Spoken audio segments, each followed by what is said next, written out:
Ladies and gentlemen, boys and girls, welcome back to another rendition of the All We Do Is Talk podcast. We're here talking running backs, top 10 running backs.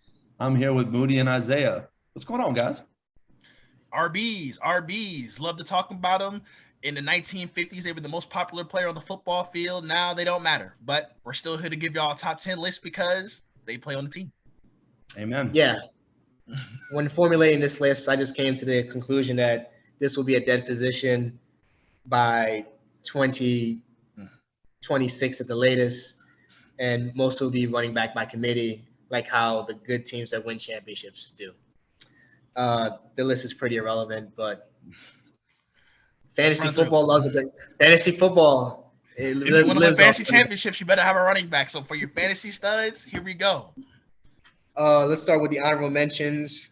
It was tough, but I'm going to go with Aaron Jones, a good do-it-all change of pace back that I think is probably going to cede over his spot to his mate in the backfield by the end of the season. But I think losing Davante Adams would mean lots of a bigger target share for him. He'll probably eat PPR monster. And I'm going to go with a guy who was in the news this offseason for some negative stuff, Mr. Playoff Lenny. I can't believe he even got an honorable mention. He beats out Scordell because, playoff Lenny. And they're going to get him in shape, and hopefully this doesn't get bad. He got paid. I thought he would come back wanting more, but I want to shout him out because he was a guy that was ending up like a bust, but he got to Tampa Bay, and he had a good season last year, and he looked like he had some juice finally, but this is a guy that was supposed to be Adrian Peterson part 2. It just never became. And so to start with my 10 through 6, I'll start with a guy who asked for a trade recently, Mr. Kareem Hunt. He wants to get paid. Hopefully, that will be the sign that he will be that backfield will be broken up, and we might get to see both guys be bell cows. I know somebody here who has a fantasy player in that backfield would enjoy to love to see it. Doesn't matter. I'm trading him off. Whoever wants him, take him off my hands. I ain't worried about it. Yeah, Kareem Hunt's pretty do it all back. Better runner actually than pass catcher, but is doing a lot of pass catching recently. Really physical back. We'll see how much longer he lasts. It's running back. Who knows? And number 9, I have a guy the only guy on this list that other than my number 1 guy that I'm truly high on, and it's Javonte Williams, who I think led the league in tackle breaking percentage. I think he's going to have a breakout season. I think he has a chance to be the Jonathan Taylor of this year. Unfortunately for him, like Nick Chubb, like who else we got? Like Kamara, he's in a timeshare, so Melvin Gordon might cut into his carries. But I like him a lot. Physical bruiser running back, and Russell Wilson showing up to make the pass game better is only going to open up holes in the run game. 8, I got Alvin Kamara, the most elusive back in the NFL. Great pass catcher, better runner, held up better than I thought he would without Drew Brees. Don't know how much more he doesn't have an element to his game. There's a reason they went to go get Mark Ingram. He doesn't have that physicality bell cow to his game, so his body can't hold up. He's too skinny. That's always going to cap him on my list. He's a 2, but he's the best 2 running back. He's a Darren Sproles level 2. Like, this guy is elite talent, top 5 running back talent. Number 7, I have Dalvin Cook. Amazing. Of all these guys who have been hurt, him and Chubb, I say, were the 2 guys who have recovered from the injuries and make you forget about it. Now, Dalvin is also small, gets nicked up a lot, but he's a good do-it-all running back. Good slashing. He belongs in the zone scheme that he's always been in. That's what he does best. Can catch, can get hurt a lot, but still really dynamic. And number 6, another underrated guy, Joe Mixon, took his team to the Super Bowl behind that. And people talk about Joe Burrow not getting any protection behind that terrible offensive line. Joe Mixon wasn't getting holes opened up for him behind that terrible offensive line. Just led the league of touchdowns, though. But yeah, Joe Mixon. Yeah, a lot of Joe Burrow's weapons and a lot of people on that Bengals offense are good players. They've been all over our list already. So yeah, that's where I got Joe Mixon. Good do-it-all back. Surprisingly, isn't the third down back for the Bengals, which plot twist. Cost them the Super Bowl. It cost them the Super Bowl because they want to be stupid. He was never the third down back. So I mean, it was. In college at Oklahoma, he was the third down back. Like they don't want to beat him up. They didn't want to beat him up, but it's like third and one with the Super Bowl. Third and one with the Super Bowl on the line. But you know how that is. You know how they call the unit, and it's like, yeah, this unit. Oh, we've been playing 20 plus games, and when we call this unit, Samaji's that's called bad coaching. That's called bad coaching. If it's that rigid, Isaiah, if it's that rigid, it's bad coaching. You don't your team has never been on a run like that, so you wouldn't understand. If it's working, you don't just stop switching it. You keep with it. The Cowboys did not have to catch an unnecessary stray for you to get your point across. In my opinion, if I'm gonna run the ball directly at Aaron Donald, I want my best running back doing it. That's all I'm saying. No, don't forget, Samaji was in on the fourth down play. He was the guy who got the target. So yeah, that's their yeah. Go ahead with your list. Exactly. Thank you for making my point. Go ahead with your list. All right, we'll go to honorable mentions. Saquon Barkley, we just outside the top 10. He's got to stay healthy. We know what the talent is, but he can't stay on the field. And Austin Eckler, nice safety dump off also from Mr. Justin Herbert. He's also been pretty good between the tackles. He's one of those guys who they paid early and it actually worked out. Now I got to pause here. Speaking of Joe Burrow versus Justin Herbert, we've done receivers. Now we're doing running backs. Now another list where no mention of Justin Herbert guys better than an honorable mention, but a lot of Joe Burrow guys.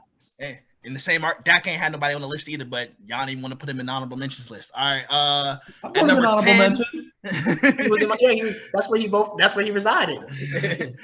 At number 10, Ezekiel Elliott. Before he tore his PCL last year, he was at 5.5 yards a carry. He looked like he was well on his way to having a bounce back 1,500-yard season. He got hurt. They forced him to play through the injury. It sucked for him, but I still think as far as like doing all the running back things in terms of pass protection, running between the tackles outside, doing all the things, he's still one of the 10 best in the league. He just has to stay healthy. Probably won't, though, because he's an old running back. At number 9, I got Aaron Jones. I think the Davante Adams loss is going to help elevate his production. Like Isaiah said, I expect a lot more targets for him in the passing game. We'll probably see more of A.J. Dillon in the backfield, Aaron Jones splitting out, playing some receiver, doing more other things on the field. So probably it will help him stay not getting injured like he does every year. But being able to give him better targets and more opportunities in space, I think will be huge for him. And he's going to have to carry more of a load. At number 8, I got Naji Harris from the Pittsburgh Steelers. He ran behind the worst offensive line we've probably ever seen other than Miami's, and he managed to make some things happen. I think the quarterback play is going to be better just off of default, and that will probably open up things a little bit more for him to be able to make more plays. Hopefully he'll get more plays, receptions in the passing game as well. At number 7, I got Alvin Kamara, similar spot to Isaiah. Best number 2 back in the league, but he has to be that to be at his level. I thought his body wore down when they asked him to be the number 1. When they don't have him in the passing game, he's just not the same level of player. He's not as good of an overall runner as these other guys. He needs to be in space. And at number 6, Joe Mixon, 16 rushing touchdowns last year. He almost threw as many touchdowns as Joe Burrow did in the playoffs. He's a great all-around player. He should have gotten the ball on 3rd and 4th and 1, but for whatever reason, they decided to get cute. And it cost him the Super Bowl probably, but Joe Mixon at his very best is a complete 3-down back, and he knows how to get the job done. Good list. I like it. All right, so for mine, my honorable mention is Aaron Jones and Kareem Hunt. I think Aaron Jones will be passing the baton off to A.J. Dillon for most of the carries, at least. I think he'll be more of a receiving back this year. Number 10, I have DeAndre Swift. I think I love his package and what he brings to the table with his mixture of his power running and his receiving ability. Number 9, I have Austin Eckler, touchdown machine from the 1-yard line. But other than that, I don't really like his game that much. Number 8, I have Alvin Kamara for all the reasons y'all said. Too small, gets hurt all the dang time. Number 7, I have Joe Mixon. Like Moody said, the complete back that he is, I like him a lot. And number 6, I have Nick Chubb. You a little low on Nick Chubb, but overall, I like the list. Overall, I can appreciate the list. Is Alvin Kamara going to get suspended? Is there any word about that? Like he beat somebody's ass at the Pro Bowl. They got bigger priorities. But Yeah, he's behind Deshaun Watson. Luckily, Deshaun Watson's so far ahead. He gets to hide in the shadows and collect a whole season of checks because It's a Deshaun big Watson. shadow. They'll get to him. They'll get to him. All right, in my top 5, I'm gonna lump 5 and 4 together because I believe they're the same people living in the same career. I've got Saquon at 4 and C-Mac at 5. I've been following these guys endlessly for the last 3 years because they've been on my fantasy team keepers. They both look healthy in camp. They look like they're going to regain form. And I'm going to stand by it. There's a reason Christian McCaffrey still going as a top 3 player in fantasy drafts and Saquon still going as a top 10 player in fantasy draft. If they're healthy, these two could be the most productive running backs in the NFL. They both can catch it. They both can run it. Saquon's been lining up at receiver more. Christian McCaffrey looks healthy and explosive. They both look healthy. Everything that I've heard from this offseason, they both look healthy. Everyone's healthy in offseason. That's the great thing about the offseason. We ain't played no games. They just got to stay healthy. Both of them are going to be I think they both had their least injured offseason in their last 2 years. Both had full offseason, so of no help, of not having to recover from rehab or anything. So that's all I got to say. And I got to keep one in the fantasy. I don't know which one, but it's going to be a tough decision. I'm probably going to lose no matter what. At number 3, I've got Nick Chubb. I think Moody's going to be the highest on Nick Chubb, but I'm buying into the hype. He is probably the most efficient running back in the NFL. I think I said that last year too, but let's not forget he's still running behind one of the best offensive line. And I will ding a player that running backs are really made by their offensive line, but if you have a by far better one, like I'm not going to say if you put Saquon and Christian McCaffrey behind that offensive line, they don't have great years and stay healthy, while Chubb, if you put him behind the lines that Saquon and McCaffrey ran behind, he stays healthy. And he got hurt last year too because he's still a bruising running back. Chubb has injury problems. Definitely. He has injury problems. At 2, I'm moving down Mr. King Henry because he finally got hurt, and that usually segues to it spells the end. It spells the end. We know. Yeah, and he didn't look great. He did not look great in the playoffs. That stack of him and Ryan Tannehill, it finally came up pumpkin in the playoffs last year. So we'll see how they do with that. And they got rid of the one guy who was looking amazing of the trio. And number 1, Jonathan Taylor. My biggest problem is that I thought Clyde Edwards-Helaire was going to be better in the NFL than this guy. He was my number 2 running back that year, but looking back on that seems crazy. Jonathan Taylor has got Saquon Barkley speed, elusiveness with Derrick Henry strength and power, Nick Chubb strength and power. And I think his offensive line is good, not great. I think the Colts offensive line is good. It's not great. I think his jump cut, I've heard it's the best. Just go watch what he did to Bill Belichick on Christmas Eve. That says it all right there. All right, I'll go ahead next. At number 5, I got C-Mac, Christian McCaffrey. Obviously, his deal is health. Sam Darnold looked like not the worst quarterback in the league when he was playing. So I'll give him credit for that. Nobody else has been able to do that before or since. But he just has to stay on the field. When he's on the field, he's the most productive back in the NFL. Number 4, I got Dalvin Cook. I still think as far as a pure runner of the football, there's very few that are as good as him, especially with his initial explosiveness. Once he gets the rock, he gets 3-4 yards before he gets touched just off of his acceleration. Good tackle breaker. He can make guys miss. He can play in the passing game as well. Just a fantastic weapon overall for the Vikings. Number 3, me and Isaiah, I'm on the same page with you, Isaiah. Nick Chubb. The injuries are the only reason I have him this low because he can't really stay consistently healthy, but he's the best runner of the football in the NFL. When he gets past the line of scrimmage, there's nobody better than what he is. He has Javonte Williams tackle breaking percentages, make you miss in the open field. He catches the ball. He's actually really good in pass protection as well. Kareem Hunt's the only reason why he isn't allowed to be as great as he is, and it's a shame. But Nick Chubb is that dude. Number 2, King Henry. The injury usually spells the beginning of the end, especially a foot Jones fracture injury like he suffered. We'll see if he can bounce back from it. I don't want to doubt him because he's just so big and so strong. Go ahead, Prototype 1, Julio Jones, Dez Bryant. Dez Bryant. It sucks. And he plays running back, so it's even worse. It's going to be difficult for him, but he's still King Henry as of now. He has to show me that he fell off before I'll say that he fell off. And number 1, I'm right there in lockstep with you, Isaiah. Jonathan Taylor. He's got the best combination of size, speed, acceleration in the NFL. He's the best pure athlete at the position, it looks like. And just run him behind Quentin Nelson, you're going to get 14, 15, 1,600 yards easily. Nothing you can really do about it. Yeah, good list, Moody. So my number 5 is Dalvin Cook. For all the reasons y'all said, he injury prone. I think he's one of the better running backs of this list, but if he stayed healthy, I think he'd be much higher for me personally. Number 4 is Naji Harris. I think he is an explosive, do-it-all back. His offensive line is brutal, but he's still produced. So that just speaks volumes for him. Number 3, I got Christian McCaffrey, the only running back to go 1,000 and 1,000. It's ludicrous that you had Saquon Barkley. No, he's not. He's not the only one to do it. He was the third. Now you know what he was. Did it, and who else did it? But I tell you, he was the only running back to go 1,000, and not win 5 games. He was the only one to do that. When those other guys did it, they went to the Super Bowl. Either way, talk about some garbage time. I watched those games. Most of that was garbage time. He's still great. But when you break a 90-yard run down, Christian McCaffrey is the Justin Jefferson of running backs. Well, you have Saquon Barkley ahead of him.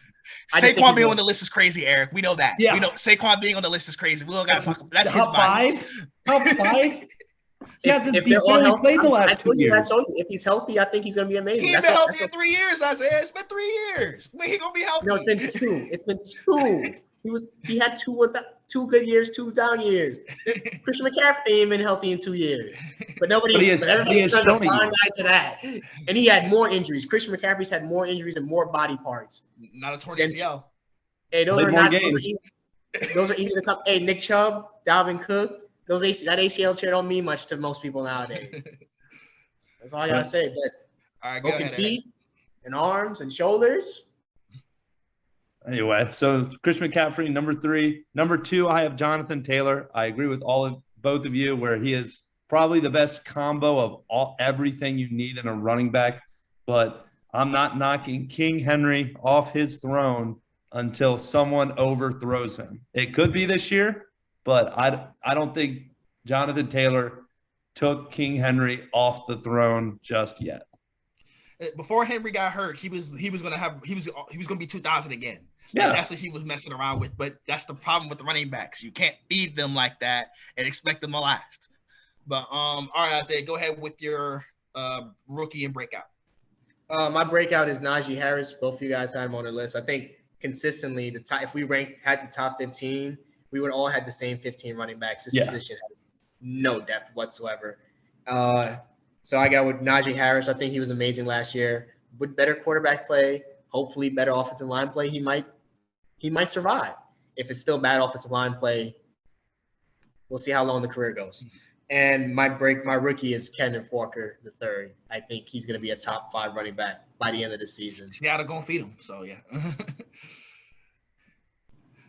All right, my breakout running back of the year will be Tony Pollard. I think he'll finally get his opportunity to overtake Ezekiel Elliott at some point in the season as the primary back. He has like Javonte Williams, Nick Chubb. Tony Pollard has the best yards after contact in the NFL. When he's averages over 5 yards a carry for his career, he just needs the touches. If he finally gets them, I expect him to be. He was over 1,000 yards last year as a distant number 2 back to Ezekiel Elliott. If it's even a 60-40, 55-45 split, he'll be over 1,000 again. And my best rookie will be Breece Hall from the New York Jets. He was my favorite running back coming out of the draft. I think he's just all around talented in the running and receiving game. And Zach Wilson's going to need somebody to take the pressure off of him. They've already said he's jumped everybody in the lineup, Michael Carter and those guys that they've drafted the last couple of years. I think he's going to step right in and be a top 10 back going into next season, 2023. All right, so my breakout is Javonte Williams. I think with Russell Wilson being at the helm, I think this is a year that he could definitely break out. And my rookie, he's not a rookie. It's his first year. It's Travis Etienne is my rookie running back. That chemistry with Trevor Lawrence is going to be unmatched. I mean, he was in my honorable mentions last year. Unfortunately, he's never played yet. We're still waiting to see him play. That's why he's my rookie. You're going to give him a Ben Simmons Rookie of the Year award? That's what we handing guys now? Yes, sir. Hey, Blake Griffin got one too. Nobody ever brings that up. If But they yeah, can't, why can't I? I like that. I feel like it. I that. feel it. I feel it. But yeah, all right. Good. Another one done. Just remember, like, comment, subscribe, share, interact, and we'll be back next time. Appreciate y'all having us.